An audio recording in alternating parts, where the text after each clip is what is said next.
সিরাজগঞ্জের শাহজাদপুর উপজেলার গাড়াদহ ইউনিয়নে দুর্গাদহ গ্রামে রূপকুমার ঘোষের বায়োগ্যাস তৈরির প্ল্যান্টে বিস্ফোরণে 2 জন অগ্নিদগ্ধ হয়েছে।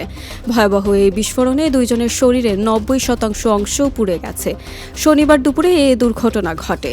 স্থানীয়রা জানান, দুর্গাদহ গ্রামের রূপকুমার ঘোষ দুধের কারখানার পাশে নির্মিত বায়োগ্যাস তৈরির প্ল্যান্টে অদক্ষ শ্রমিক দিয়ে পরিষ্কারের কাজ চালানোর সময় একজন সিগারেট ধরালে সেখানে জমে থাকা গ্যাসে ভয়াবহ বিস্ফোরণ ঘটে।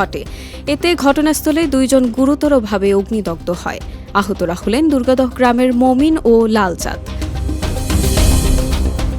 বিস্ফোরণের পর স্থানীয়রা আহতদের উদ্ধার করে স্থানীয় পিপিডি হাসপাতালে নিয়ে গেলে কর্তব্যরত চিকিৎসক তাদের উন্নত চিকিৎসার জন্য ঢাকা মেডিকেল কলেজ হাসপাতালের বার্ন ইউনিটে রেফার করেন। এ বিষয়ে রূপকুমার ঘোষ জানান, বায়ো প্ল্যান্ট থেকে ওরা পাম্প নিয়ে পরিষ্কার করতে গিয়ে নিচে নেমে একজন সিগারেট জ্বালানোর কারণে আগুন ধরে যায়। ফলে এই দুর্ঘটনা ঘটে। এই ঘটনায় এলাকায় চাঞ্চল্যের সৃষ্টি হয়েছে।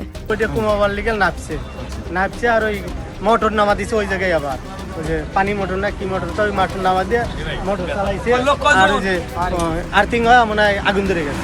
মানে যে এই জিনিসটা ওগুলো সাফ করা লাগবে, ইঞ্জিনিয়ার সাহেব বলছে। তো আমরা আবার ওই মেশিন লাগা সাফ করি, বুঝছেন। তো এখন আবার কন্ট্যাক্ট দেওয়া হয়েছে ওই এক মোকায় আর ওই যে ইলেকট্রিক মেটেন্সে সাফ করা আর এখন ওর হাতে একটু হেল্প করার জন্য। এখন ভিতরে চর্বি জমে গেছে, এখন ভিতরে ওরা 2 জন নামছে।